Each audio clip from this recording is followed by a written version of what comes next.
가정교육도 제대로 못 받은 애가 우리 집안에 들어와서 되는 일이 하나도 없어. 시어머니의 목소리는 날카로운 비수처럼 심장에 박혔습니다. 어머니 제발 뱃속의 아이만은 생각해 주세요.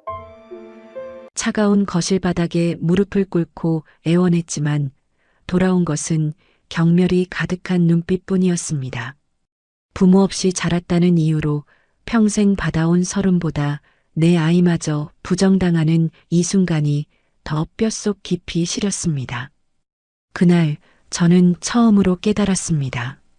제 뱃속에서 자라는 이 작은 생명을 지키기 위해선 더 이상 착한 며느리로만 살 수 없다는 것을요. 이바구 시작 전에 무료로 하실 수 있는 구독과 좋아요 부탁드립니다. 모든 것은 2년 전 제가 사랑하는 남자 선우 씨와 결혼하면서 시작되었습니다. 저는 부모님이 안 계셨지만 누구보다 밝고 씩씩하게 살아왔다고 자부했습니다. 선우 씨의 따뜻한 눈빛과 내가 유진 씨의 가족이 되어줄게요라는 말 한마디에 제 모든 것을 걸었습니다. 그가 재벌가의 아들이 아니어도 좋았습니다. 아니, 오히려 평범한 사람이어서 더 좋았습니다. 제 진짜 신분을 숨긴 채 오직 사랑만으로 이루어진 가정을 꾸리고 싶다는 제 꿈을 이뤄줄 사람이라 믿었으니까요. 하지만 그 꿈은 시어머니라는 거대한 벽 앞에서 산산조각 나기 시작했습니다. 시어머니 박정숙 여사는 처음 저를 마주한 순간부터 노골적으로 불쾌한 기색을 감추지 않았습니다. 중소기업을 운영하는 남편 덕에 사모님 소리를 들으며 살아온 그녀에게 부모도 없고 내세울 것 하나 없는 저는 눈엣 가시 같은 존재였을 겁니다. 선우, 너는 눈이 어떻게 된 거니? 하다 어디서 이런 애를 데려와. 상견례 자리에서 대놓고 던진 그 말은 시작에 불과했습니다. 결혼 후 시어머니의 집으로 들어간 첫날부터 지옥은 문을 열었습니다. 그녀는 제게 며느리라고 부르거나 그냥 얘라고 불렀습니다. 제 이름 한유진이 불리는 날은 집안에 무슨 큰 잘못이 터졌을 때뿐이었습니다. 남들 눈에는 번듯한 서울 근교의 2층 주택이었지만 제게 이 집은 숨막히는 감옥과도 같았습니다. 아침 6시면 어김없이 시어머니의 날카로운 목소리가 방문을 뚫고 들어왔습니다. 며느리는 아직도 자니? 해가 중천에 떴다. 만삭의 몸을 이끌고 부엌으로 나가면 싱크대에는 어젯밤 손님들이 다녀간 흔적인 설거지거리가 산더미처럼 쌓여 있었습니다. 허리를 굽힐 때마다 뱃속의 아이가 비명을 지르는 듯 했지만 저는 이를 악물고 고무장갑을 꼈습니다. 제가 할 수 있는 것은 순종뿐이었습니다. 그래야만 남편 선우 씨의 얼굴에 그늘이 지지 않을 테니까요. 그래야만 언젠가 시어머니도 제 진심을 알아주실 거라 믿었으니까요. 어휴, 그릇 닦는 폼 좀 봐라. 배운 게 없으니 저 모양이지. 등 뒤에서 들려오는 비수 같은 말에도 저는 묵묵히 그릇을 닦았습니다. 괜찮아, 유진아. 괜찮아. 아이를 위해서라도 참아야 해. 주문처럼 되뇌는 말들이 귓가에 맴돌았습니다. 그날도 그랬습니다. 시어머니의 오랜 친구분들이 집에 놀러 온 날이었습니다. 저는 아침부터 허리 한번 펴지 못하고 온갖 음식과 다과를 준비했습니다. 뻐근한 허리를 두드리며 마지막 과일 접시를 내어가자 거실에서는 화기애애한 웃음소리가 넘쳐 흘렀습니다. 어머, 박사모. 며느리 인물이 훤하네. 어디 집안 따님이야? 한 친구분의 칭찬에 시어머니의 얼굴이 순간 굳어지는 것을 보았습니다. 그녀는 헛기침을 한번 하더니 저를 위아래로 훑어보며 입을 열었습니다. 인물만 훤하면 뭐해요? 근본이 없는데. 순간 거실의 모든 소음이 멎는 듯 했습니다. 친구분들의 시선이 일제히 제게로 쏠렸습니다. 얼굴이 화끈거려 불타는 것 같았습니다. 어머, 그게 무슨 말이야? 말 그대로지. 부모 없이 자란 애야. 그러니 뭘 보고 배웠겠어. 내가 하나부터 열까지 다 가르치느라 아주 늙는다. 늙어. 시어머니는 마치 대단한 짐이라도 짊어진 사람처럼 한숨을 내쉬었습니다. 제 손에 들린 과일 접시가 위태롭게 떨렸습니다. 눈물이 핑 돌았지만 입술을 꽉 깨물며 참아냈습니다. 여기서 울면 지는 것이다. 여기서 무너지면 저 여자의 말이 사실이 되는 것이다. 죄송합니다. 아직 부족한 점이 많습니다. 저는 기어들어가는 목소리로 사과하며 조용히 거실을 빠져나왔습니다. 부엌 구석에 웅크리고 앉아 소리 없이 눈물을 삼켰습니다. 서러움이 파도처럼 밀려와 숨을 쉴 수가 없었습니다. 부모님이 계시지 않은 것이 내 잘못은 아니지 않습니까? 사랑하는 사람을 만나 가정을 꾸린 게 이토록 큰 죄가 되는 것입니까? 한참을 울고 있을 때 부엌 문이 조용히 열리고 남편 선우 씨가 들어왔습니다. 저는 구원이라도 만난 듯 다급하게 그의 옷자락을 붙잡았습니다. 여보 들었어요? 어머니가 하신 말씀. 선우 씨는 제 눈을 피하며 한숨을 내쉬었습니다. 그의 얼굴에는 미안함 대신 귀찮음과 난처함이 뒤섞여 있었습니다. 엄마가 원래 말씀이 좀 직설적이시잖아. 그냥 한 귀로 듣고 한 귀로 흘려. 뭘 그런 걸 마음에 담아둬. 어떻게 마음에 담아두지 않을 수가 있어요. 사람들 앞에서 나를 없는 사람 취급하셨다고요. 당신 아내를. 그럼 어떡해. 손님들 계신데 내가 엄마한테 화라도 내. 그럼 집안 분위기만 험악해지지. 당신이 조금만 참으면 모두가 편하잖아. 모두가 편하다는 말. 그 모두 속에 저는 포함되어 있지 않았습니다. 남편의 입에서 나온 그 말은 시어머니의 어떤 폭언보다도 제 가슴을 후벼 팠습니다. 아, 이 남자는 내 편이 아니구나. 이 남자는 나를 지켜줄 힘도 의지도 없구나. 절망감이 온몸을 휘감았습니다. 그날 이후 저는 기대를 버렸습니다. 남편에게도 이 지옥 같은 시집살이가 언젠가 끝날 것이라는 헛된 희망에게도 오직 뱃속에서 꿈틀대는 작은 생명만이 제가 버텨야 할 유일한 이유가 되었습니다. 하루는 몸이 너무 좋지 않아 아침에 조금 늦게 일어난 적이 있습니다. 방문을 열고 나가자 시어머니가 팔짱을 낀 채 저를 기다리고 있었습니다. 아주 상전이 따로 없구나. 이 집이 내 호텔이야? 죄송해요, 어머니. 어젯밤부터 속이 좋지 않아서. 핑계는 내 아비 어미가 그렇게 가르치던 없어서 못 배웠겠구나. 또다시 부모님을 들먹이는 말에 참았던 우라가 치밀어 올랐습니다. 어머니, 저희 부모님을 그런 식으로 말씀하지 말아주세요. 제 반항에 시어머니의 눈이 동그랗게 커졌습니다. 곧이어 그녀의 손이 허공을 갈랐고 짝 하는 소리와 함께 제 뺨이 불타는 듯 뜨거워졌습니다. 이게 어디서 눈을 똑바로 뜨고 대들어. 고아 주제에 누가 데려와 준 것만으로도 감지덕지해야지. 휘청거리는 몸을 겨우 가누며 터져나오는 울음을 삼켰습니다. 맞은 뺨보다 고아라는 단어가 제 심장을 난도질했습니다. 이 집에서 저는 사람이 아니었습니다. 그저 부모 없다는 이유만으로 어떤 멸시와 모욕도 감수해야 하는 존재일 뿐이었습니다. 밤늦게 돌아온 선우 씨에게 퉁퉁 부은 뺨을 보여주며 하소연했지만 그는 피곤하다는 말만 되풀이하며 자리를 피했습니다. 그 싸늘한 등 뒤로 제 마지막 기대마저 바스라져 내리는 소리가 들렸습니다. 그렇게 하루하루를 버텨냈습니다. 배는 점점 불러왔고 아이가 태어날 날도 머지 않았습니다. 저는 뱃속의 아이에게 매일같이 속삭였습니다. 아가야, 조금만 참자. 엄마가 꼭 지켜줄게. 이 세상 누구보다 행복하게 해줄게. 하지만 시어머니는 제 마지막 희망마저 짓밟으려 했습니다. 그녀의 광기는 제가 상상할 수 있는 최악의 방향으로 치닫고 있었습니다. 아이가 태어나면 모든 것이 나아질 거라는 제 믿음이 얼마나 어리석고 순진한 착각이었는지 저는 곧 뼈저리게 깨닫게 될 운명이었습니다. 제가 유일하게 마음을 둘 수 있었던 것은 창가에 놓인 작은 원목 책상이었습니다.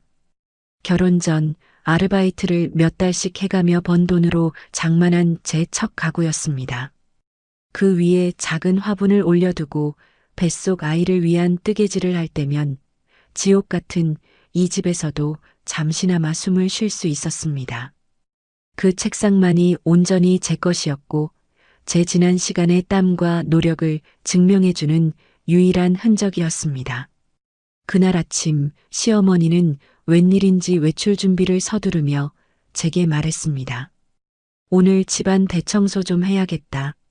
며느래 너는 안방이랑 건넌방 가구들 먼지 좀 닦고 거실은 내가 사람 불렀으니 신경 꺼라. 평소 같으면 사람 부를 돈이 아깝다며 제게 온갖 일을 시켰을 사람이 웬일인가 싶었지만 저는 아무 의심 없이 고개를 끄덕였습니다. 그저 만삭의 저를 조금이나마 배려해주는 것이라 아주 잠시, 아주 어리석게도 그렇게 믿었습니다. 시어머니가 나가고 저는 걸레를 들고 안방으로 향했습니다. 꼼꼼하게 장식장 위를 닦고 침대 밑까지 쓸어내며 뱃속 아이에게 말을 걸었습니다. 아가야, 할머니가 그래도 엄마 힘들까봐 사람도 불러주시네. 우리 아가 태어나면 조금은 달라지시겠지? 헛된 희망이 연기처럼 피어올랐습니다. 청소를 마치고 제 방으로 돌아온 순간 저는 제 눈을 의심했습니다. 방 한쪽 늘 그 자리에 있어야 할 제 원목 책상과 작은 의자, 그리고 옆에 두었던 아담한 3단 서랍장이 감쪽같이 사라져 있었습니다. 마치 처음부터 그곳에 아무것도 없었다는 듯 덩그러니 빈 공간만이 저를 맞이했습니다. 순간 심장이 쿵 하고 바닥으로 떨어지는 기분이었습니다. 제가 잘못 본 것일까요? 혹시 시어머니께서 거실로 잠시 옮겨두신 걸까요? 떨리는 다리를 이끌고 온 집안을 헤집고 다녔지만 제 가구들의 흔적은 어디에도 없었습니다. 싸늘한 불안감이 등줄기를 타고 흘렀습니다. 그때 현관문이 열리고 시어머니가 콧노래를 부르며 들어섰습니다. 그녀의 손에는 제가 한 번도 본 적 없는 번쩍이는 금장 로고가 박힌 고급 가죽 가방이 들려 있었습니다. 어머니, 다녀오셨어요? 그런데 혹시 제 방에 있던 책상이랑 서랍장 어디로 갔는지 아세요? 제 물음에 시어머니는 들고 있던 명품 가방을 소파 위에 툭 던지며 귀찮다는 듯 대꾸했습니다. 아, 그거 내가 치웠다. 네, 치우셨다니요? 어디로요? 어디긴 어디야. 낡아 빠진 것들 자리만 차지하길래 고물상 불렀지. 마침 대청소하는 김에 같이 처리해버렸어. 고물상이라는 말에 머릿속이 하얗게 비는 것 같았습니다. 제가 몇 달을 땀 흘려번 돈으로 제 손으로 직접 고르고 어루만지며 아꼈던 가구들이었습니다. 제 젊은 날의 꿈과 추억이 담긴 물건들이었습니다. 어머니, 어떻게 저한테 말 한마디 없이 그걸 버리실 수가 있어요? 그건 제가 혼수로 해온 제 물건이란 말이에요. 저도 모르게 목소리가 높아졌습니다. 하지만 시어머니는 눈 하나 깜짝하지 않고 저를 한심하다는 듯 쳐다보았습니다. 시끄럽다. 무슨 큰일이라도 난 것처럼 소리를 질러 그깟 중고 가구 몇 푼 한다고. 그리고 이 집에 들어온 이상 내 물건이 어디 있고 내 물건이 어디 있니? 다 이 집 물건이지. 내가 알아서 처리한 걸 가지고 왜 난리야? 그건 그냥 가구가 아니에요. 저한테는 소중한. 소중? 웃기지도 않네. 어디 총구석에서나 쓸 법한 싸구려 가구 가지고 유난 떨기는. 우리 집 격에 맞지도 않는 거 진작에 치워버렸어야 했는데. 덕분에 방도 넓어지고 얼마나 좋으냐. 시어머니는 새로 산 가방을 어루만지며 흡족한 미소를 지었습니다. 그 모습에 제 머릿속에서 무언가 툭 하고 끊어지는 소리가 났습니다. 혹시 그 가방? 제 시선이 가방에 닿자 시어머니는 기다렸다는 듯 가방을 고쳐들며 자랑했습니다. 아, 이거 예쁘지? 마침 백화점 갔더니 신상이 나왔더라고. 내 가구판 돈에 조금 보태서 샀다. 너도 이 집의 격을 높이는 데 일조했으니 뿌듯하게 생각하렴. 기가 막혀 말이 나오지 않았습니다. 제 추억과 땀이 담긴 물건들을 멋대로 팔아치운 돈으로 자신의 사치를 채우고 심지어 저더러 뿌듯하게 생각하라니요. 온몸의 피가 거꾸로 솟는 기분이었습니다. 눈물이 왈칵 쏟아졌습니다. 어떻게 그러실 수가 있어요. 어머, 얘 우는 것 좀 봐. 내가 무슨 큰 잘못이라도 했니? 너는 이 집안의 안주인이 될 사람이 그릇이 그것밖에 안 돼? 그깟 돈 몇 푼에 눈물을 질질 짜고. 이러니 내가 널 보고 배운 게 없다고 하는 거야. 더 이상 듣고 있을 수가 없었습니다. 저는 제 방으로 달려들어가 문을 잠갔습니다. 텅 빈 방구석을 보자 억장이 무너져 내렸습니다. 엉엉 소리내어 울었습니다. 가구를 잃어버린 슬픔보다 제 존재 자체를 무시하고 짓밟는 시어머니의 잔인함에 온몸이 떨렸습니다. 그리고 이 모든 상황을 침묵으로 동조할 남편을 떠올리자 더 큰 절망이 밀려왔습니다. 아니나 다를까 저녁이 되어 퇴근한 선우 씨는 시어머니의 말만 듣고 제 방문을 두드렸습니다. 그의 목소리에는 위로나 걱정 대신 짜증이 가득했습니다. 한유진, 문 열어. 엄마한테 들었어. 아직도 그러고 있는 거야? 애도 아니고. 저는 대답하지 않았습니다. 문고리를 잡고 흔드는 소리가 점점 거칠어졌습니다. 너 정말 이럴래? 엄마가 좋은 뜻으로 그런 걸 가지고 왜 이를 이렇게 키워? 낡은 가구 좀 치운 게 그렇게 큰 잘못이야? 결국 저는 자리에서 일어나 문을 열었습니다. 퉁퉁 부은 제 얼굴을 보고도 그는 미안한 기색 하나 없었습니다. 여보, 그건 그냥 낡은 가구가 아니야. 내 전부였다고. 그런데 어머니가 그걸 팔아서 자기 가방을 샀어.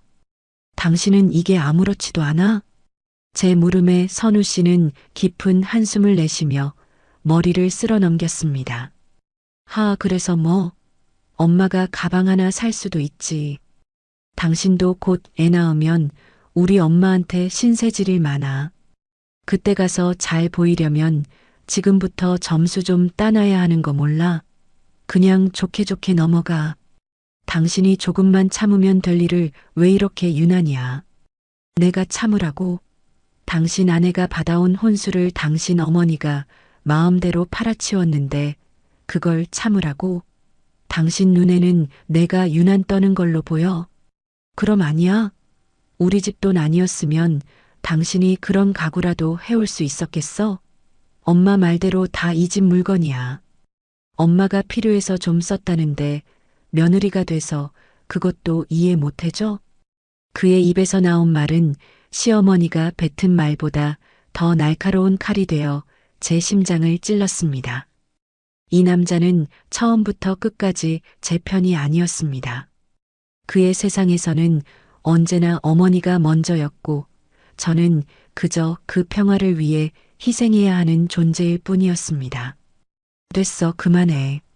힘없이 내뱉는 제 말에 선우 씨는 오히려 화를 냈습니다. 그래, 됐다. 나도 너랑 말 섞기 피곤하다. 알아서 해. 괜히 엄마 속만 더 긁지 말고. 그는 그렇게 말하고는 뒤돌아서 거실로 나가버렸습니다.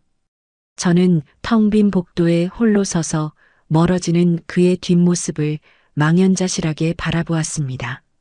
남편이라는 이름의 마지막 동아줄이 끊어지는 순간이었습니다. 다시 방으로 돌아와 차가운 벽에 등을 기댔습니다.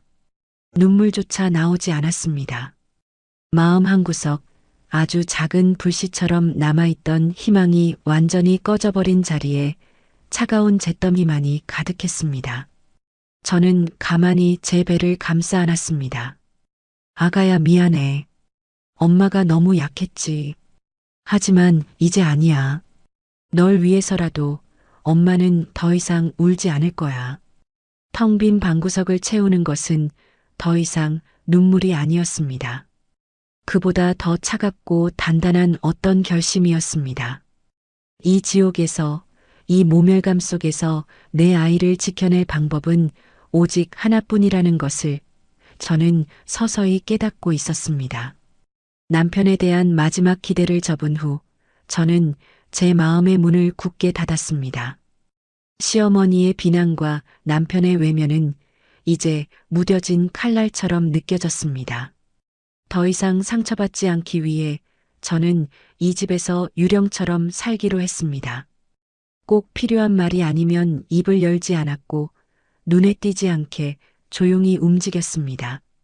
제 세상은 오직 점점 불러오는 배와 그 안에서 자라나는 작은 생명뿐이었습니다. 아이의 예정일이 다가올수록 시어머니의 히스테리는 극에 달했습니다. 그녀의 날카로운 시선은 이제 제게서 제 배로 옮겨가 있었습니다. 마치 제 뱃속의 아이가 자신의 영역을 침범한 흉물이라도 되는 것처럼 굴었습니다. 어느 날 저녁 소파에 앉아 귤을 까먹던 시어머니가 무심하게 툭 하고 한마디 던졌습니다. 참 이상해. 우리 선우는 어릴 때부터 입이 짧아서 과일은 쳐다도 안 봤는데 넌 어쩜 그렇게 과일을 달고 사니? 누굴 닮아 그런 거니? 아, 닮을 부모가 없어서 알 수가 없겠구나. 그 말은 제 심장을 향해 던져진 돌멩이 같았습니다. 이전 같았으면 가슴이 무너져 내렸겠지만 이제는 그저 무표정하게 그녀를 바라볼 뿐이었습니다.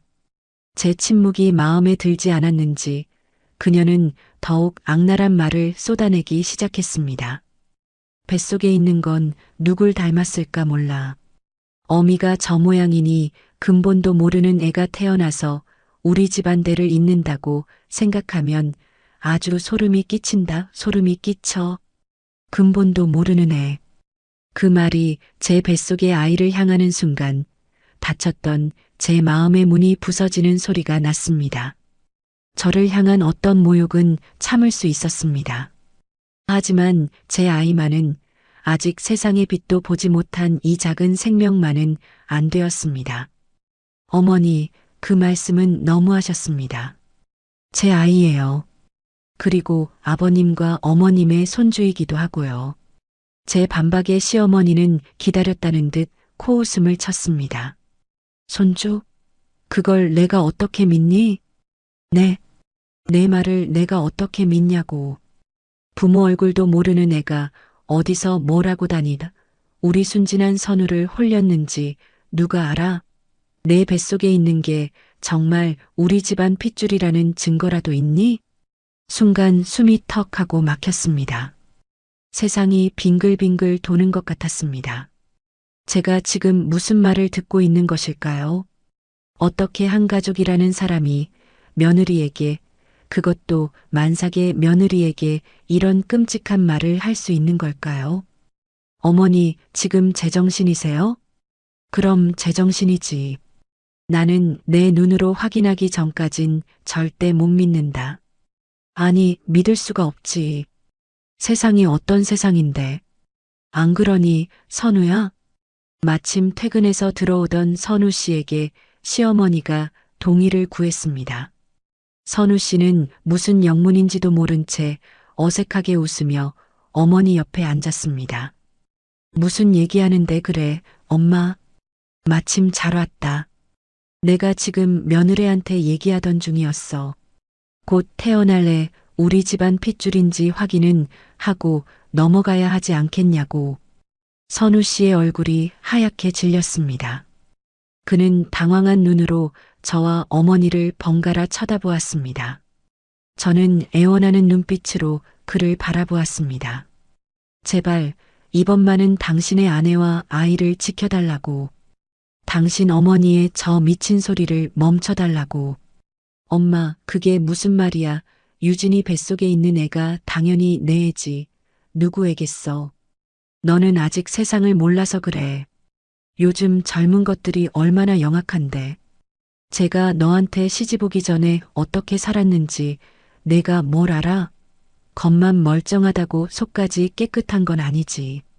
나는 확실한 게 좋아. 애 태어나면 바로 유전자 검사부터 하자. 유전자 검사. 그 단어가 제 귀에 못처럼 박혔습니다. 선우 씨는 안절부절 못하며 시어머니를 말렸습니다. 엄마, 제발 그만해. 말도 안 되는 소리 하지 마. 말도 안 되는 소리? 나는 내 아들, 내 집안 지키려고 하는 소리야. 내가 이렇게 물러터졌으니 저런 애한테 붙잡혀서 사는 거다. 내 아버지 회사, 이 집, 전부 다 누구 것이 될지도 모르는 판국에. 시어머니의 광기 어린 외침에 선우 씨는 결국 입을 다물었습니다. 그는 더 이상 아무 말도 하지 못하고 고개를 숙였습니다. 그 침묵은 제게 사형 선고나 다름없었습니다. 이 남자는 또다시 가장 결정적인 순간에 저를 버렸습니다. 세상이 무너져 내리는 기분이었습니다. 아랫배가 싸르르 아파오기 시작했습니다. 식은땀이 등줄기를 타고 흘렀습니다. 어머니, 제발 그만하세요. 저는 떨리는 손으로 배를 감싸 안았습니다. 통증이 점점 심해졌습니다. 하지만 시어머니는 멈추지 않았습니다. 오히려 제 고통을 즐기는 듯한 잔인한 미소를 지으며 말을 이었습니다. 왜 찔리는 거라도 있니? 떳떳하면 검사 못 받을 이유가 없지. 나는 내 손주가 될 아이의 아비가 누군지는 확실히 알아야겠다. 그게 내 핏줄에 대한 예의지. 그 말을 끝으로 저는 다리 사이로 뜨거운 무언가가 울컥 하고 쏟아지는 것을 느꼈습니다. 공포에 질려 아래를 내려다보았습니다. 제 하얀 원피스 자락이 붉게 물들고 있었습니다. 피피가. 제 비명에 선우 씨가 놀라 고개를 들었습니다. 바닥으로 뚝뚝 떨어지는 핏방울을 보고 그의 얼굴이 사색이 되었습니다. 유진아, 너 괜찮아. 그가 다급하게 제게 달려왔지만 저는 그의 손을 뿌리쳤습니다. 지금 이 순간 그의 걱정은 위선처럼 느껴졌습니다. 만지지 마, 당신도 똑같아. 시어머니조차 당황한 듯 굳어 있었습니다. 하지만 그녀의 입에서는 사과나 걱정 대신 더욱 끔찍한 말이 흘러나왔습니다.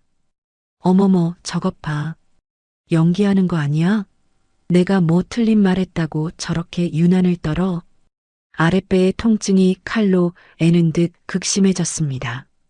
눈앞이 캄캄해지고 숨을 쉴 수가 없었습니다. 저는 힘없이 바닥으로 쓰러지며 의식을 잃었습니다.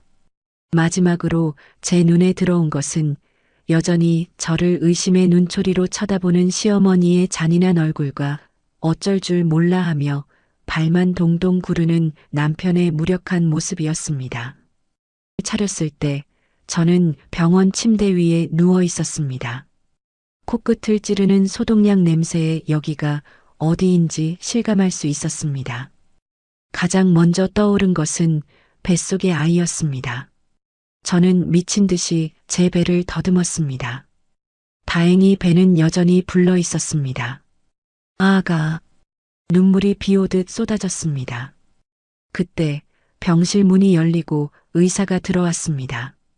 산모님, 정신이 드세요? 다행히 아이는 무사합니다.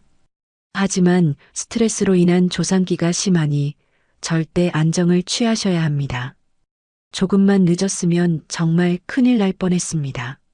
아이기 무사하다는 말에 안도의 한숨을 내쉬었습니다. 하지만 그 안도감도 잠시 제 마음속에는 시어머니에 대한 지울 수 없는 증오와 분노가 들끓기 시작했습니다. 그녀는 제 아이를 죽일 뻔했습니다. 아니, 그녀는 이미 제 영혼을 죽였습니다. 며칠 후 저는 병원에서 퇴원했습니다. 선우 씨가 저를 데리러 왔지만 저는 그와 눈도 마주치지 않았습니다. 차 안에서는 숨막히는 침묵만이 흘렀습니다. 집에 도착하자 시어머니가 거실 소파에 앉아 저를 기다리고 있었습니다. 그녀의 얼굴에는 미안함이나 죄책감 따위는 조금도 찾아볼 수 없었습니다. 오히려 귀찮은 일이 해결되었다는 듯한 표정이었습니다. 제게 닥쳐올 또 다른 지옥을 예감하며 저는 말없이 현관문을 열고 들어섰습니다. 그녀가 저를 향해 어떤 칼날을 휘두를지 저는 상상조차 할 수 없었습니다. 하지만 한 가지는 분명했습니다. 저는 더 이상 예전의 한유진이 아니었습니다.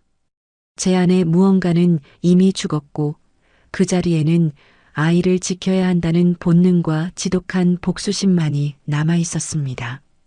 그날의 피는 제 연약했던 마음의 마지막 흔적이었을지도 모릅니다. 꾀병 부리지 마라. 병원에서 돌아와 현관문을 들어서는 제게 시어머니가 던진 첫마디였습니다. 아이를 잃을 뻔한 충격과 공포로 창백해진 제 얼굴을 보고도 그녀의 목소리에는 일말의 동정심조차 없었습니다. 그녀에게 저는 며느리도 뱃속 아이의 어미도 아니었습니다. 그저 자신의 심기를 거스르는 귀찮고 하찮은 존재, 이제는 거짓 연기로 동정심을 유발하려는 혐오스러운 존재일 뿐이었습니다. 저는 아무 대꾸도 하지 않고 제 방으로 향했습니다. 의사는 제게 절대적인 안정을 취하라고 조금이라도 무리하면 아이가 위험할 수 있다고 신신당부했지만 이 집에서 안정이라는 단어는 사치이자 금기어였습니다. 방문을 닫고 차가운 침대 위에 간신히 몸을 눕히자마자 어김없이 밖에서 시어머니의 날카로운 고함이 거실을 갈랐습니다. 어디서 환자 행세야? 죽다 살아났어도 할 일은 해야지. 밥값 못하는 것들은 숨 쉴 자격도 없어. 당장 안 나와? 선우 씨가 엄마 유진이 지금 몸도 안 좋은데라며 작은 목소리로 어머니를 말리는 소리가 들렸지만 이내 내가 전현을 저렇게 오냐오냐 해주니 머리 꼭대기까지 기어오르는 거 아니야 하는 더 큰 고함에 묻혀버렸습니다. 저는 질끈 눈을 감았습니다. 이제 더 이상 그들의 소리에 마음을 쓰고 싶지 않았습니다. 상처받을 감정조차 남아있지 않다고 생각했습니다. 내 아이만, 이 뱃속의 작은 심장만 지킬 수 있다면 귀를 막고 입을 닫고 이 지옥 같은 시간을 견뎌낼 수 있을 거라고 그렇게 스스로를 다독였습니다. 하지만 시어머니는 제 마지막 평온마저 허락하지 않았습니다.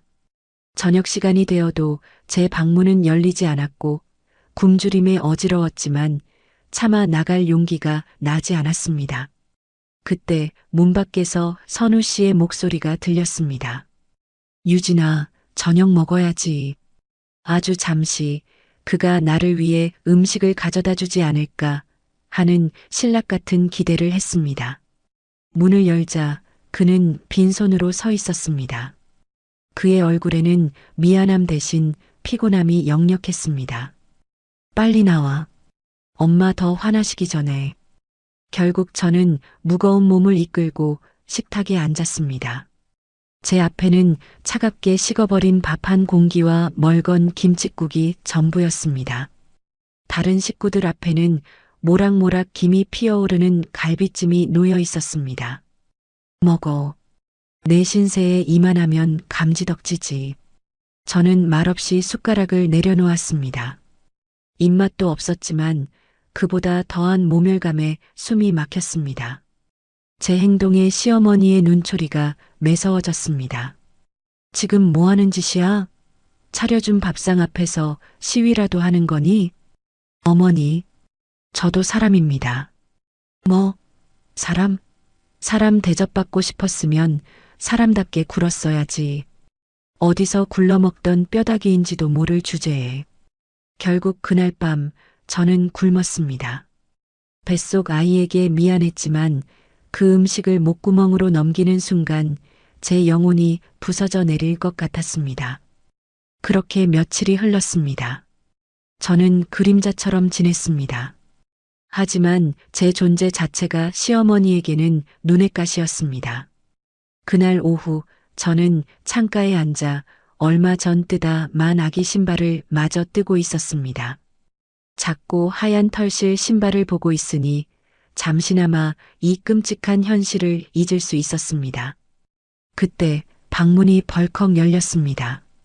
시어머니는 제 손에 들린 아기 신발을 보더니 얼굴을 흉측하게 일그러뜨렸습니다. 지금 이게 뭐 하는 짓이야? 내가 정말 이 집안의 대를 이을 아이라도 낳을 줄 아나 보지?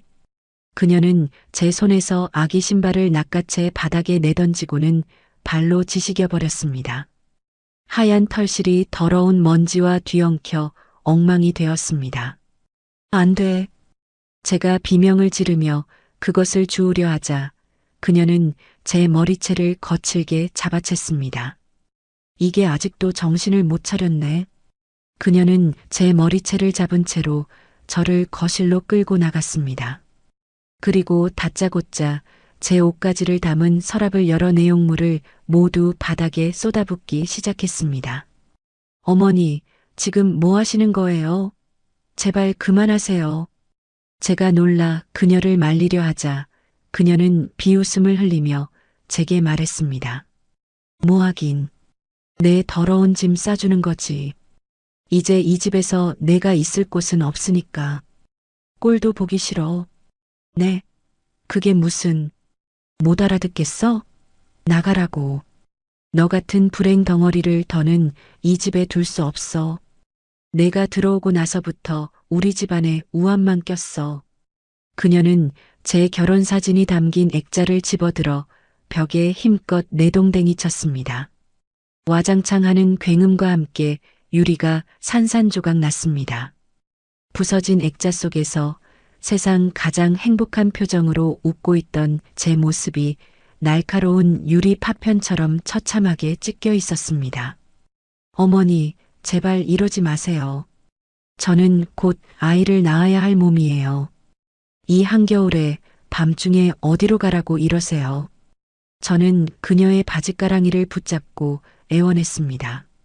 하지만 그녀는 바닥에 떨어진 더러운 걸레를 떼어내듯 제 손을 거칠게 뿌리쳤습니다. 그건 내 사정이지. 내 뱃속에 있는 게 정말 우리 핏줄인지도 모르는데 내가 왜 내 뒤치다꺼리까지 해줘야 하니? 그 더러운 피를 내 집에서 받을 수는 없어. 썩 나가. 더러운 피. 병원에서 들었던 그 끔찍한 말이 또다시 제 심장을 찔렀습니다. 이 여자는 사람이 아니었습니다. 사람의 탈을 쓴 악마였습니다. 제가 매달릴수록 그녀의 광기는 더욱 심해졌습니다. 그녀는 대충 쑤셔 넣은 제 짐가방을 들고 현관으로 향했습니다. 당장 따라 나오지 못해. 저는 어쩔 수 없이 무거운 몸을 이끌고 그녀를 따라 나섰습니다. 거실 소파에는 선우 씨가 고개를 숙인 채 미동도 없이 앉아 있었습니다. TV에서는 시끄러운 예능 프로그램 소리가 흘러나왔습니다. 저는 마지막 희망, 부서져 제가 되어버린 희망의 마지막 먼지한 톨이라도 붙잡아 보려는 심정으로 그를 바라보았습니다. 제발 당신의 아내와 아이가 쫓겨나고 있다고. 당신이 막아야 한다고. 당신이 내 유일한 가족이지 않냐고. 여보 당신도 봤잖아. 어머니가 나를. 제발 나 좀 봐줘. 선우 씨는 천천히 고개를 들었습니다. 그의 눈동자는 텅 비어 있었습니다. 그는 차마 제 눈을 마주치지 못하고 다시 고개를 돌렸습니다. 그의 입에서 나온 말은 제게 내리꽂힌 사형 선고와도 같았습니다. 미안해, 유진아. 엄마가 저렇게까지 화가 나셨는데 내가 어떻게 말려. 당신도 엄마 성격 알잖아. 일단 나가 있어. 화 좀 풀리시면 내가 나중에 연락할게. 나중에. 그가 내뱉은 그 무책임하고 비겁한 말에 제 세상은 완전히 무너져 내렸습니다. 이 남자는, 제가 사랑했던 이 남자는 결국 자신의 안위와 평화를 위해 만삭의 아내와 자식을 칼바람 부는 길바닥으로 내모는 것을 선택했습니다. 시어머니는 제 짐가방을 현관문 밖으로 집어 던졌습니다. 그리고 제 등을 강하게 떠밀었습니다. 꼴도 보기 싫으니 당장 꺼져. 저는 힘없이 문 밖으로 밀려났습니다. 쾅 하는 요란한 소리와 함께 현관문이 닫혔습니다. 잠시 후 안에서 철컥 하고 잠금쇠가 걸리는 소리가 들렸습니다. 차가운 겨울바람이 살을 애는 듯 파고들었습니다. 얇은 실내복 차림으로 쫓겨난 저는 가로등 불빛 하나 없는 칠흑 같은 어둠 속에서 홀로 서 있었습니다. 배가 딱딱하게 뭉치며 아파왔지만 그보다 더한 절망감이 온몸을 잠식했습니다. 저는 닫힌 현관문을 하염없이 바라보았습니다. 혹시라도 문이 다시 열리지 않을까? 선우 씨가 내가 미쳤었나 봐, 여보. 잘못했어라며 저를 다시 안으로 들여보내주지 않을까? 하지만 문은 굳게 닫힌 채 미동도 없었습니다.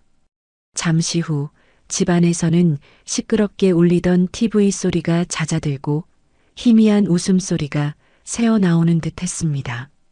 마치 아주 큰 골칫덩어리 하나를 치워버렸다는 듯한 안도의 웃음소리였습니다. 얼마나 지났을까? 온몸에 감각이 무뎌지고 손발이 꽁꽁 얼어붙어 제 것이 아닌 것처럼 느껴졌습니다.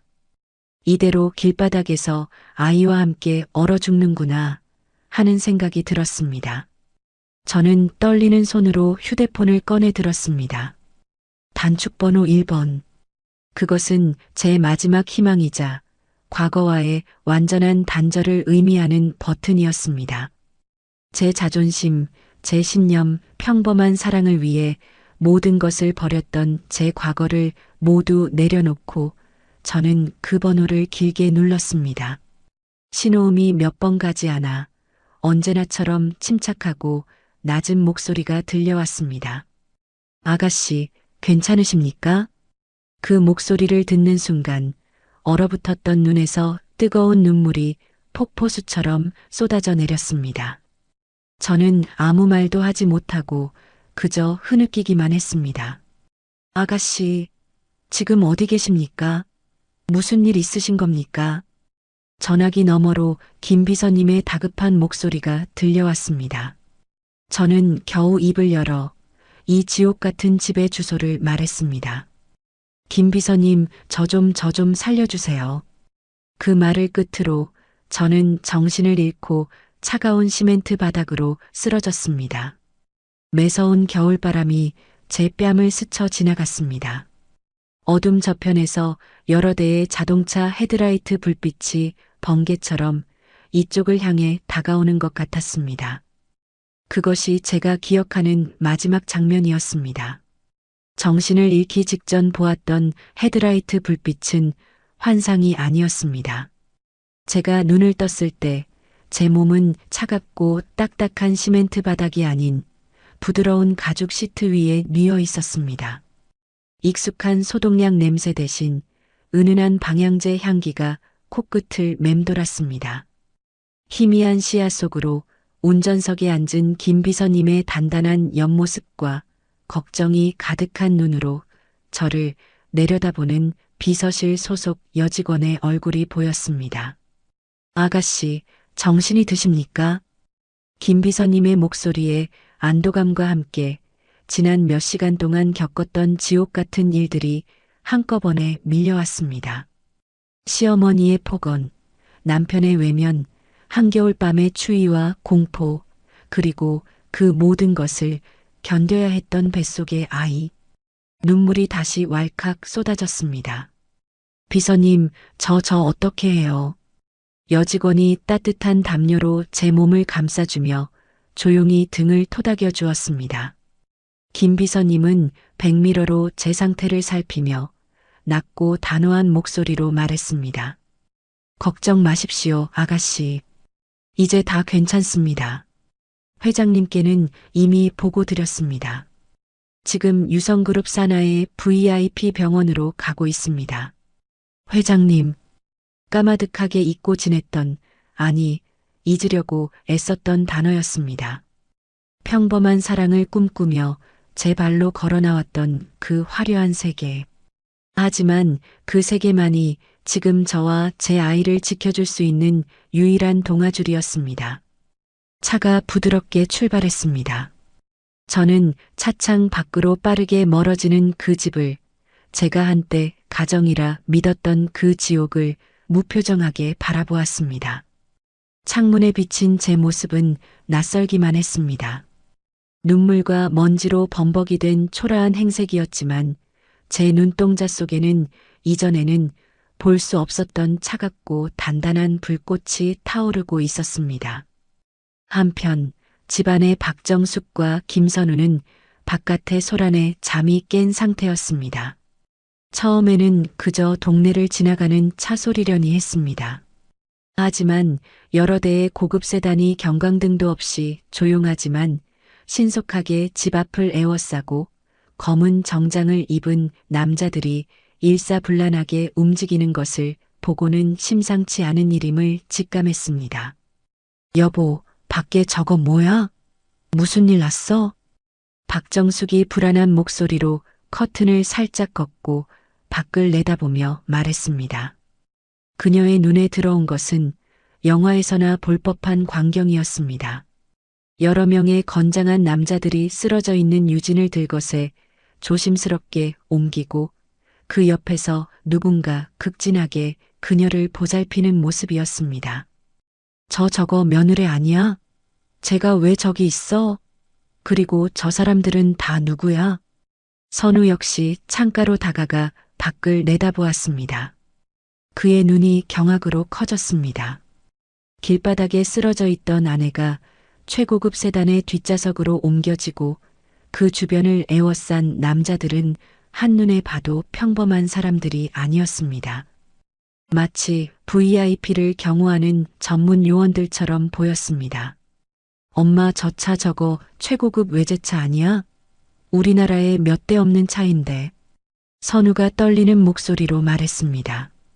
박정숙은 아들의 말은 들리지도 않는다는 듯 유진이 실린 차가 미끄러지듯 동네를 빠져나가는 모습을 멍하니 바라보았습니다. 대체 무슨 일이야? 전현이 어디서 저런 사람들을 알아? 혹시 사채라도 쓴 거 아니야? 박정숙은 애써 자신을 합리화하려 했지만 심장은 걷잡을 수 없이 불안하게 뛰기 시작했습니다. 방금 전까지만 해도 제 손으로 직접 내쫓은 부모도 없고 돈도 없는 고아 며느리의 모습과는 너무도 다른 광경이었습니다. 선우 역시 마찬가지였습니다. 그는 자신이 방금 길바닥으로 내몬 아내의 모습 위로 방금 전에 극진한 대우를 받던 낯선 여인의 모습을 겹쳐보며 혼란에 빠졌습니다. 불안한 예감이 그의 등골을 서늘하게 만들었습니다. 그들이 혼란과 불안에 떨고 있을 무렵 저는 병원 최상층에 위치한 VIP 병실에 도착했습니다. 모든 의료진이 저를 위해 대기하고 있었고 산부인과 최고 권위자라는 의사가 제 상태를 살폈습니다. 다행히 아이에게는 큰 이상이 없다는 진단을 받고 나서야 저는 겨우 안도의 숨을 내쉴 수 있었습니다. 따뜻한 물로 몸을 씻고 부드러운 환자복으로 갈아입고 침대에 눕자 김 비서님이 조용히 병실로 들어왔습니다. 그의 손에는 따뜻한 죽이 들려 있었습니다. 아가씨, 우선 이것부터 좀 드십시오. 며칠간 아무것도 못 드셨다고 들었습니다. 저는 말없이 죽그릇을 받아들었습니다. 따뜻한 온기가 손끝을 통해 온몸으로 퍼져나갔습니다. 한 숟갈, 두 숟갈, 죽을 넘길 때마다 얼어붙었던 몸과 마음이 서서히 녹아내리는 것 같았습니다. 제가 그릇을 다 비우자 김 비서님은 조심스럽게 입을 열었습니다. 회장님께서 기다리고 계십니다. 심장이 철렁 내려앉았습니다. 올 것이 왔다는 생각이 들었습니다. 저는 고개를 끄덕였습니다. 김 비서님은 저를 휠체어에 태워 병실 옆에 마련된 특별 접견실로 안내했습니다. 문이 열리고 방 안으로 들어서는 순간 저는 숨을 멈췄습니다. 통유리창 너머로 서울의 야경이 펼쳐진 넓은 방 한가운데 백발이 성성한 노신사가 지팡이를 짚은 채 저를 바라보고 있었습니다. 대한민국 재계에 살아있는 신화, 유성그룹의 유연덕 회장. 바로 제 할아버지였습니다. 2년 만에 마주한 할아버지의 얼굴에는 깊은 주름이 더 늘어 있었습니다. 하지만 형형하게 빛나는 눈빛만은 여전했습니다. 그 눈빛에는 저를 향한 안타까움과 그리움, 그리고 이 모든 상황을 만든 자들에 대한 지독한 분노가 이글거리고 있었습니다. 유진아, 내 손녀. 할아버지의 갈라진 목소리에 저는 결국 참았던 눈물을 터뜨리며 휠체어에서 내려와 그의 발치에 주저앉았습니다. 할아버지 잘못했어요. 제가 다 잘못했어요. 할아버지는 아무 말 없이 제 어깨를 감싸 안았습니다. 크고 따뜻한 손이 제 등을 천천히 쓸어내렸습니다. 그 손길에 지난 2년간 겪었던 모든 서름과 아픔, 모멸감이 한꺼번에 터져 나왔습니다. 저는 어린아이처럼 목 놓아 울었습니다. 한참을 울고 나서야 저는 조금 진정할 수 있었습니다. 할아버지는 저를 부축해 소파에 앉히고는 맞은편에 앉아 저를 지그시 바라보았습니다. 됐다, 이제 다 괜찮다. 다시는 내게서 널 떠나보내지 않을 것이다. 그리고 그는 옆에 서 있던 김 비서에게 고개를 돌렸습니다. 그의 목소리는 방금 전과는 비교할 수 없을 정도로 차갑고 냉정해졌습니다. 김 비서. 네, 회장님. 그 집안 이름이 뭐라고 했지? 김선우, 그리고 그의 모친 박정숙입니다. 작은 금속 부품을 납품하는 중소기업을 운영하고 있습니다. 할아버지는 잠시 눈을 감고 생각에 잠겼습니다. 다시 눈을 떴을 때 그의 눈에는 서슬퍼런 분노가 가득했습니다. 내일 아침 해가 뜨기 전까지 그들이 가진 모든 것을 빼앗아라.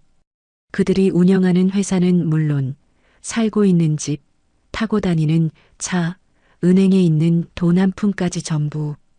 그들이 평생 쌓아 올렸다고 믿는 모든 것들이 사실은 모래성이었다는 것을 깨닫게 해줘라.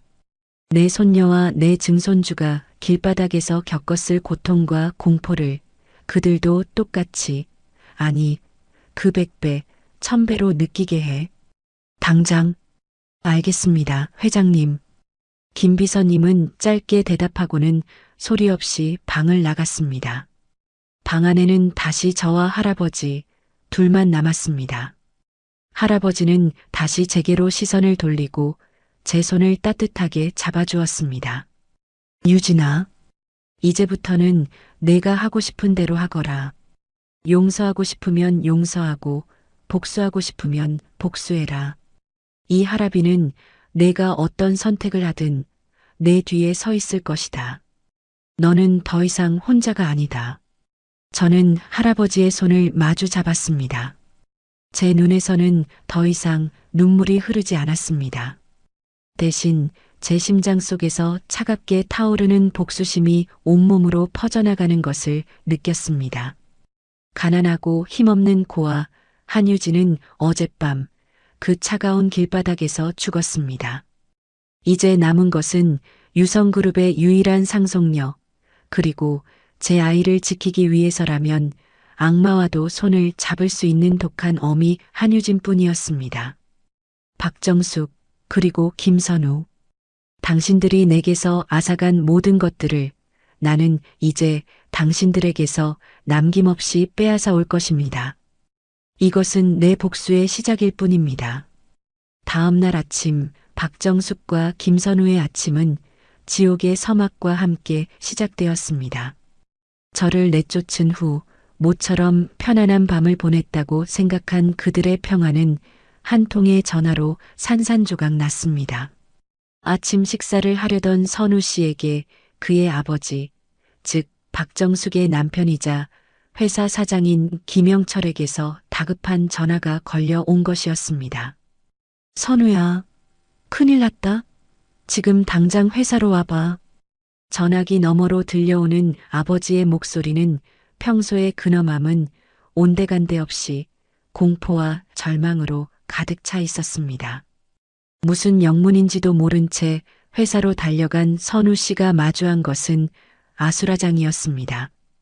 회사의 주거래 은행에서 아무런 예고도 없이 갑자기 모든 대출금의 일시 상환을 요구해 왔고 어젯밤 사이 모든 계좌가 동결되었다는 것이었습니다. 설상가상으로 회사의 가장 큰 매출을 차지하던 대기업 유성그룹의 자회사에서 갑작스럽게 모든 거래를 중단하겠다는 통보를 해왔습니다. 이유는 신뢰할 수 없는 기업과의 거래는 리스크가 크다는 지극히 원론적이고 냉정한 한 줄짜리 공문이 전부였습니다. 십수년간 이어져 온 관계가 하루아침에 그것도 아무런 설명 없이 끊겨버린 것입니다. 아버지, 이게 대체 어떻게 된 일이에요? 유성그룹에서 왜 갑자기? 나도 모른다. 어젯밤까지만 해도 아무 문제 없었어. 그런데 오늘 아침 출근했더니 모든 게 끝장나 있었어. 김영철은 넋이 나간 사람처럼 허공을 보며 중얼거렸습니다. 회사는 사실상 부도 상태였습니다. 대출금 상환은커녕 당장 직원들 월급조차 줄 수 없는 상황이었습니다. 소문은 빠르게 퍼져나갔고 다른 거래처들마저 등을 돌리기 시작했습니다.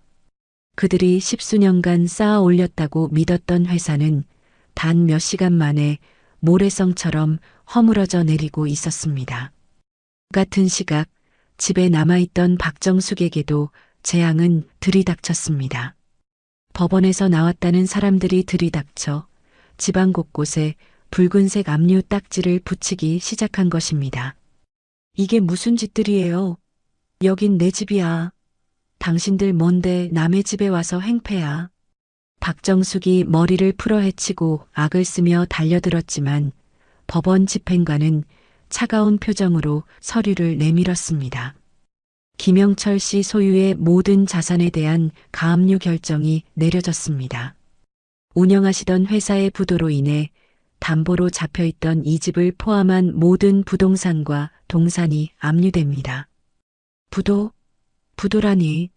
우리 회사가 왜 부도가 나? 말도 안 돼. 박정숙은 믿을 수 없다는 듯 소리쳤지만 집행관들은 아랑곳하지 않고 묵묵히 자신들의 일을 처리했습니다.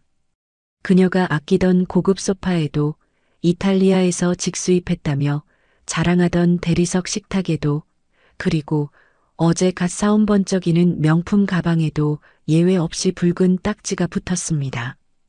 그녀가 자신의 격을 증명한다고 믿었던 모든 것들이 한순간에 팔아치워야 할 물건으로 전락했습니다.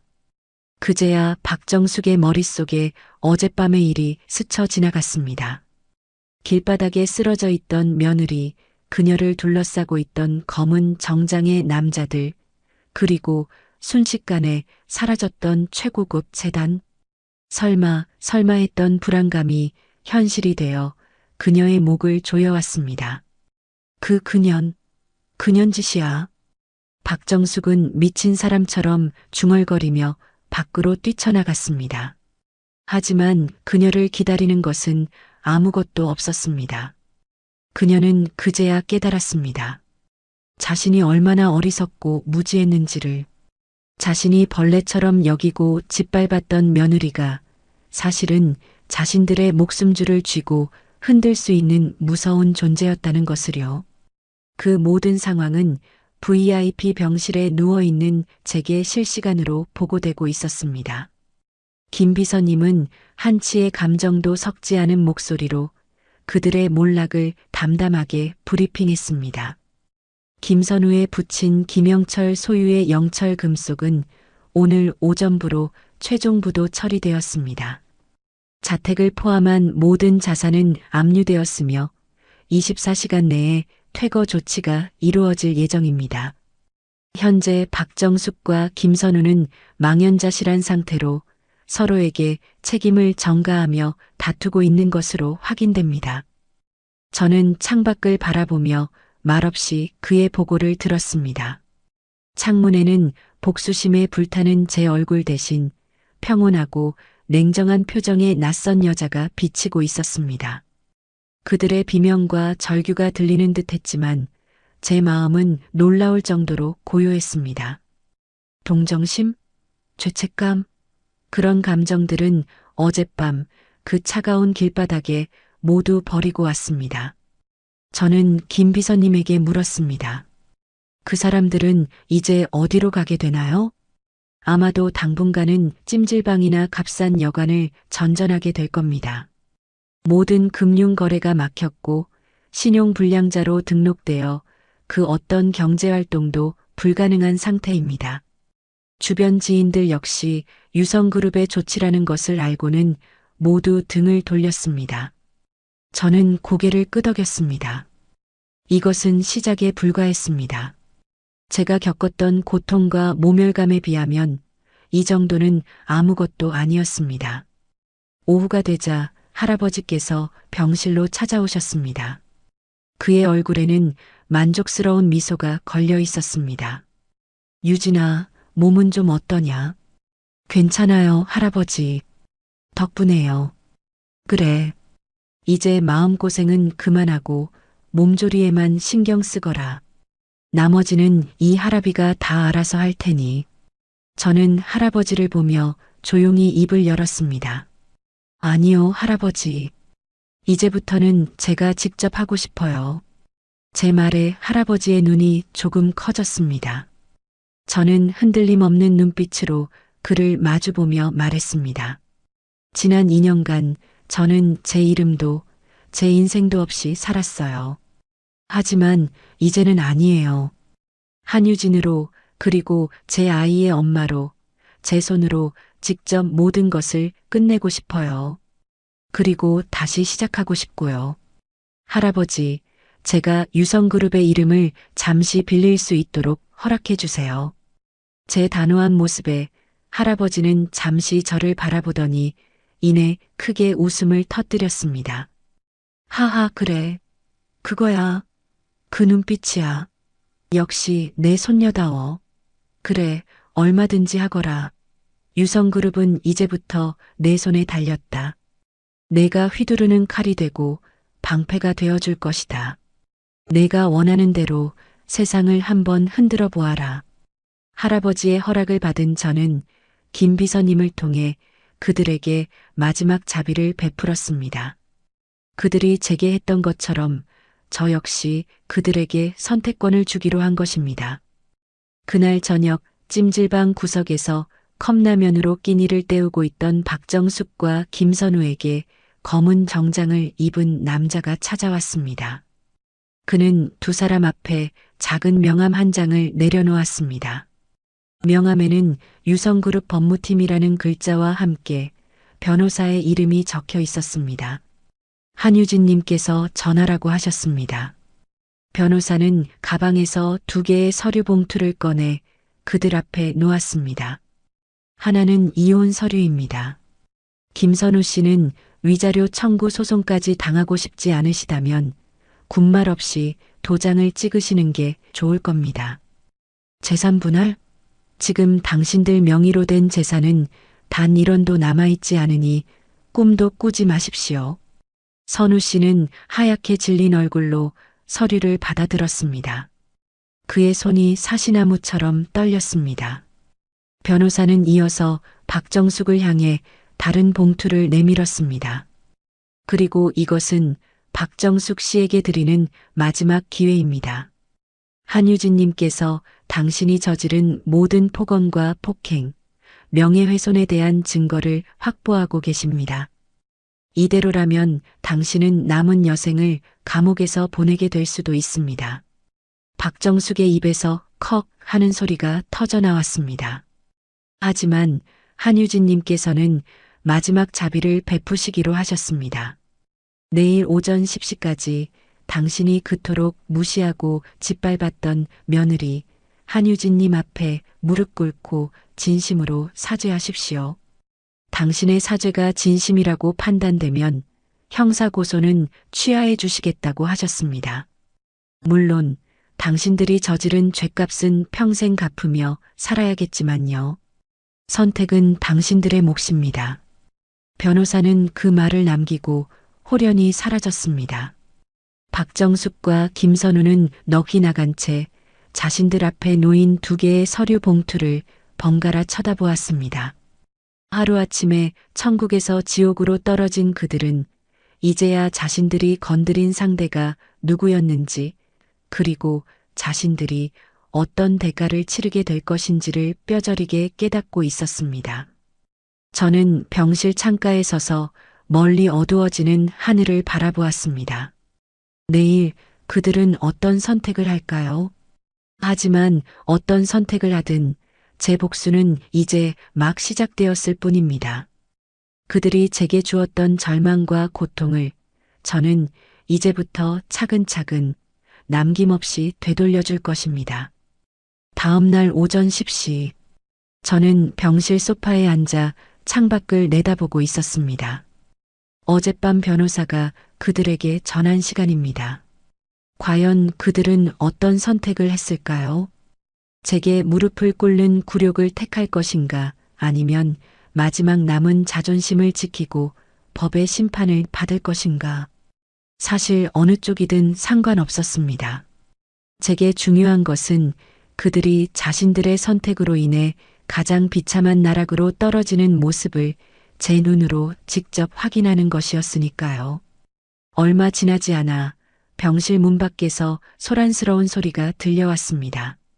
김 비서님이 잠시 양해를 구하고 문을 열자 복도에는 경호원들에게 가로막힌 채 악을 쓰고 있는 박정숙과 김선우의 모습이 보였습니다. 며칠 만에 본 그들의 모습은 처참하기 그지없었습니다. 비싼 옷 대신 찜질방에서 빌려 입은 듯한 허름한 옷차림, 며칠은 감지 않은 듯 떡진 머리, 그리고 절망과 도끼로 가득 찬 퀭한 눈. 그들이 그토록 중요하게 생각했던 격이라는 것은 어디에서도 찾아볼 수 없었습니다. 비켜. 나 유진이 시어머니야. 내 며느리 좀 만나겠다는데 너희들이 뭔데 막아. 유진아. 여보. 나야, 선우.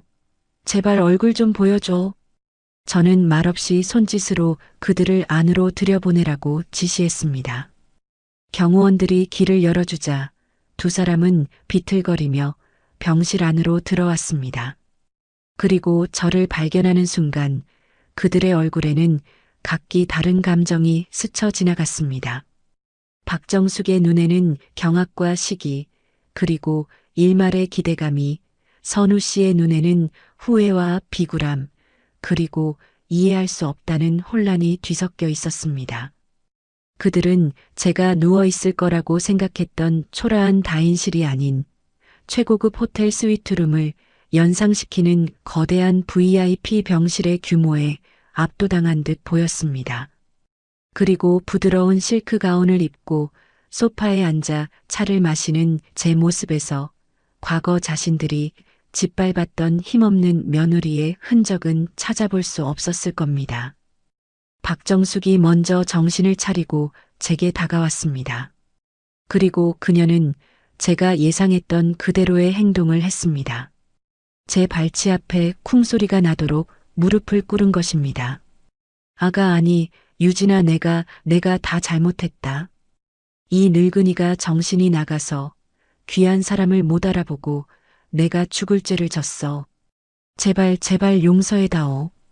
그녀는 바닥에 머리를 찌우며 눈물을 쏟아냈습니다. 하지만 그 눈물에서는 진심 어린 반성이나 뉘우침은 느껴지지 않았습니다.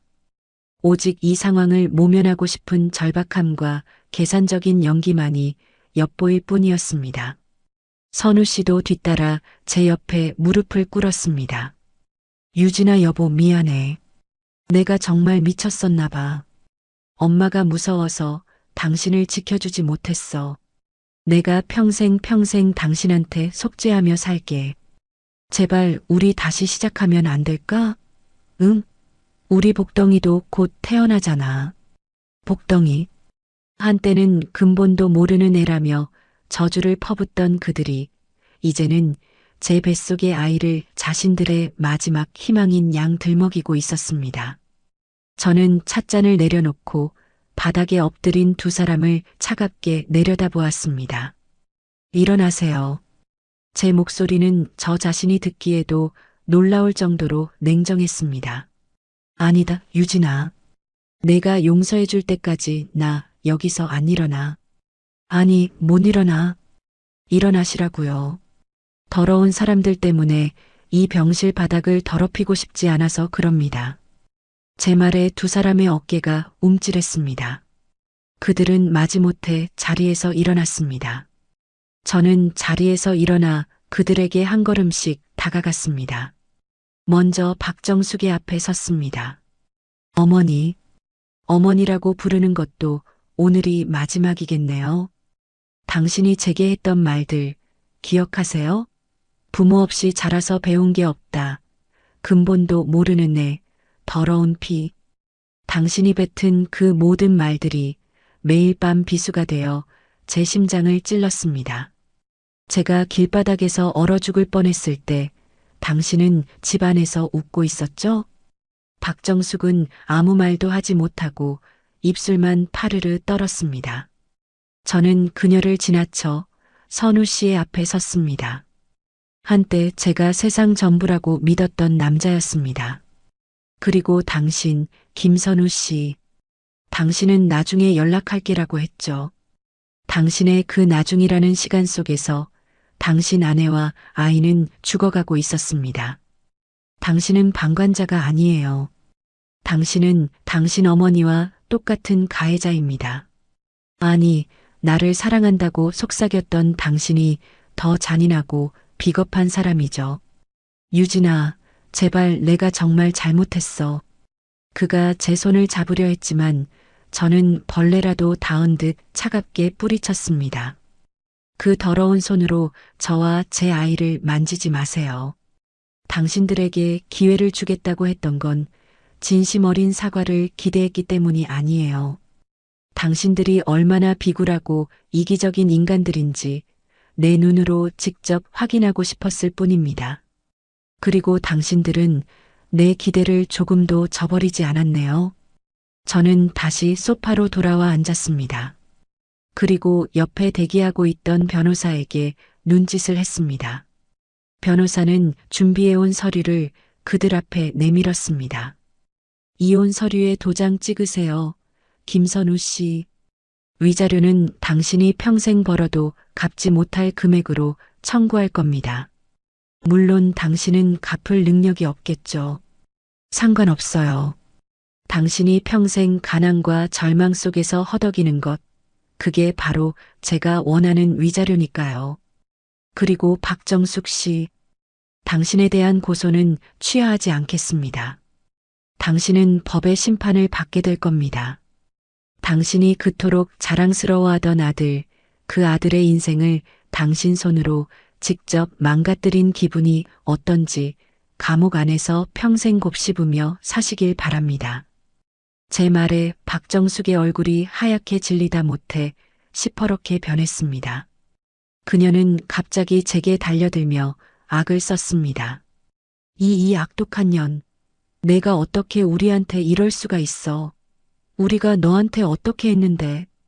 하지만 그녀의 손이 제게 닿기도 전에 양옆에 서 있던 경호원들에게 제압당했습니다. 그녀는 짐승처럼 울부짖으며 발버둥 쳤습니다. 내가 너를 가만두지 않을 거야. 너 같은 건 세상에 태어나지 말았어야 했어. 저는 그 모습을 무표정하게 바라보며 마지막 말을 건넸습니다. 가족은 상처를 주지 않죠. 당신들은 단 한 번도 내 가족이었던 적이 없습니다. 이제 당신들이 있을 곳으로 돌아가세요. 당신들이 나를 밀어넣었던 그 지옥으로요. 경호원들은 울부짖는 박정숙과 넋이 나간 김선우를 끌고 병실 밖으로 나갔습니다. 복도 끝으로 그들의 비명과 저주가 멀어져 갔습니다. 시끄러웠던 병실에 다시 정적이 찾아왔습니다. 저는 가만히 제 배를 감싸 안았습니다. 뱃속의 아이가 부드럽게 움직이는 것이 느껴졌습니다. 길고 길었던 악몽이 드디어 끝났습니다. 며칠 후 저는 할아버지와 함께 병원을 나섰습니다. 수많은 기자들이 병원 입구에 몰려와 플래시를 터뜨렸지만 저는 더 이상 두렵지 않았습니다. 유성그룹의 유일한 상속녀 한유진의 공식적인 첫 등장이었습니다. 저는 카메라를 향해 당당하게 고개를 들었습니다. 제 곁에는 저를 지켜줄 든든한 할아버지가 있었고 제 뱃속에는 제가 지켜야 할 소중한 생명이 있었습니다. 지옥 같았던 과거와의 완전한 결별, 그리고 엄마로서 또 다른 한유진으로서의 새로운 삶이 시작되는 순간이었습니다. 이제 남은 것은 이 아이를 세상 가장 행복한 아이로 키우는 것, 그리고 다시는 그 누구도 우리를 얕보거나 상처 주지 못하도록 누구보다 강해지는 것뿐이었습니다. 그들이 제 인생에서 먼지처럼 완전히 사라진 후 제게는 비로소 온전한 평화가 찾아왔습니다. 할아버지의 극진한 보살핌 속에서 저는 오직 제 몸과 뱃속의 아이에게만 집중할 수 있었습니다. 유성그룹의 최고 의료팀은 제 곁을 24시간 지켰고 대통령 주치의 출신의 영양사들이 매일 제 식단을 섬세하게 관리했습니다. 과거 차가운 밥과 멀건 김칫국으로 끼니를 때우며 눈칫밥을 먹던 나날들이 아득한 전생의 일처럼 느껴졌습니다. 몸이 편안해지자 꽁꽁 얼어붙었던 마음에도 새로운 싹이 돋아나기 시작했습니다. 지독한 복수심으로 가득 차 시커멓게 타버린 줄 알았던 제 마음 한편에 곧 태어날 아이에 대한 설렘과 따스한 기대가 샘물처럼 솟아났습니다. 저는 할아버지의 서재를 가득 채운 두꺼운 경영 서적들 대신 알록달록한 그림이 그려진 육아 서적들을 읽기 시작했습니다. 서툰 솜씨로 다시 아기 옷을 뜨개질하고 아이의 정서에 좋다는 클래식 음악을 골라 조용히 틀어놓았습니다. 밤이면 조명이 은은한 방 안에서 부드러운 오일을 손에 발라 배를 마사지하며 아이에게 말을 걸었습니다. 아가야, 세상은 무섭고 차가운 곳만은 아니란다. 봐, 널 사랑해주고 기다리는 사람들이 이렇게 많아. 그러니 아무 걱정 말고 건강하게만 태어나주렴. 나머지는 엄마가 다 알아서 할게. 그 누구도 널 함부로 대하지 못하게, 세상 그 무엇도 너를 슬프게 하지 못하게, 엄마가 세상에서 가장 강하고 지혜로운 사람이 되어줄게. 그렇게 평화로운 시간이 흘러 마침내 예정일이 되었습니다. 길고 힘겨운 진통의 시간을 이겨낸 끝에 저는 마침내 제 아이를 품에 안을 수 있었습니다. 세상을 떠나갈 듯한 우렁찬 울음소리와 함께 제 품에 안긴 작고 따뜻한 생명. 그 경이로운 순간 세상의 모든 소음이 사라지고 오직 아이의 힘찬 심장 소리만이 제 우주를 가득 채웠습니다. 저는 아이의 보드라운 뺨과 작은 손가락을 조심스럽게 매만지며 하염없이 눈물을 흘렸습니다. 그 눈물은 더 이상 과거의 슬픔이나 분노의 눈물이 아니었습니다. 제게 찾아와 준 작은 천사에 대한 감사와 환희, 그리고 지극한 사랑의 눈물이었습니다. 고마워, 아가. 엄마한테 와줘서 정말 고마워.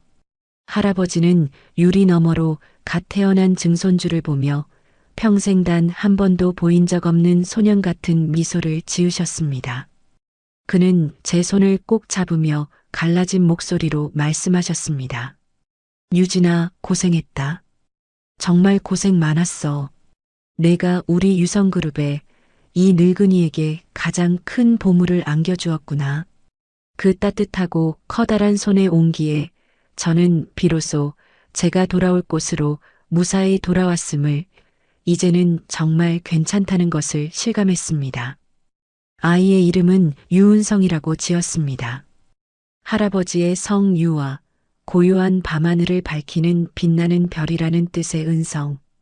세상의 소란함에 흔들리지 않고 자신만의 빛을 내는 사람이 되라는, 그리고 언젠가 유성그룹의 가장 빛나는 별이 되라는 저의 간절한 소망을 담은 이름이었습니다. 시간은 빠르게 흘렀습니다. 은성이는 주변의 사랑을 듬뿍 받으며 무럭무럭 자라났고, 저는 엄마로서, 그리고 유성그룹의 후계자로서 바쁘지만 충실한 새로운 삶을 시작했습니다.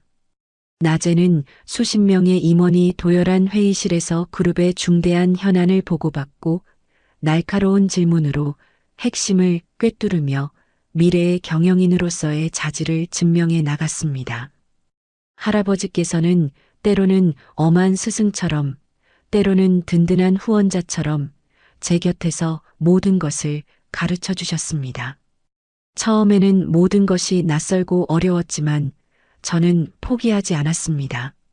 제 아이에게 세상 가장 멋지고 부끄럽지 않은 엄마가 되기 위해, 그리고 다시는 그 누구에게도 제 운명을 저당 잡히지 않기 위해 저는 스펀지처럼 모든 것을 흡수했습니다. 그러다 저녁이 되면 저는 화려한 오피스룩과 카리스마 넘치는 경영인의 가면을 벗고 오직 한 아이의 엄마, 평범한 한유진으로 돌아왔습니다.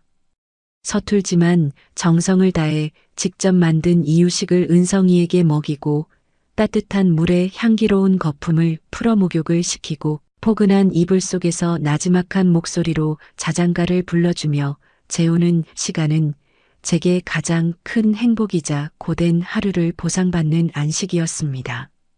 아이의 해맑은 웃음소리 하나, 저를 향해 뻗는 작은 몸짓 하나가 제게는 살아갈 이유 그 자체였습니다. 그러던 어느 날 저는 김 비서님을 통해 그들의 마지막 소식을 전해 듣게 되었습니다. 박정숙은 결국 상해 및 명예훼손, 주거침입 등의 혐의가 모두 인정되어 실형을 선고받고 교도소에 수감되었다고 합니다. 평생을 사모님 소리에 취해 살던 그녀에게 죄수복을 입고 좁은 감방에서 지내는 하루하루는 죽음보다 더한 고통일 것이었습니다. 그녀의 남편이었던 김영철은 연이은 부도와 이혼, 그리고 아내의 수감이라는 충격을 이기지 못하고 쓰러져 지금은 지방의 한 요양병원에서 의미 없는 숨만 쉬고 있다고 했습니다. 그리고 김선우. 그는 모든 것을 잃고 공사장을 전전하며 일용직으로 하루하루를 힘겹게 살아가고 있다는 소식이었습니다. 그는 몇 번이고 공중전화로 비서실에 연락해 저를 바꿔달라고 애원했지만 저는 단 한 번도 그 전화를 받지 않았습니다. 그들은 이미 제 인생이라는 책에서 완전히 찢겨나가 제가 되어버린 희미한 과거의 흔적일 뿐이었습니다. 저는 더 이상 그들을 증오하지 않았습니다. 증오라는 강렬한 감정조차 그들에게는 사치라고 생각했습니다. 그들은 저 때문에 불행해진 것이 아니었습니다. 그저 자신들의 어리석음과 끝없는 탐욕으로 스스로를 파멸시킨 것뿐이었습니다. 저는 그들의 비참한 말로를 확인하는 것 대신 제 아이와 함께 더 눈부시게 행복해지는 것으로 제 길고 길었던 복수를 완성하기로 했습니다. 어느덧 은성이의 첫돌이 되었습니다. 저희는 외부 손님 없이 할아버지와 김 비서님, 그리고 지난 1년간 저와 은성이를 그림자처럼 보살펴준 몇몇 분들만 모여 조촐한 가족 파티를 열었습니다. 생일 축하합니다라는 노래와 함께 촛불이 켜진 케이크 앞에서 은성이는 제 품에 안겨 까르르 웃으며 작은 손으로 박수를 쳤습니다. 저는 그 작고 사랑스러운 얼굴에 입을 맞추며 조용히 속삭였습니다. 은성아, 생일 축하해. 엄마 아들로 태어나줘서 정말 고마워. 그 순간 지난 시간들이 파노라마처럼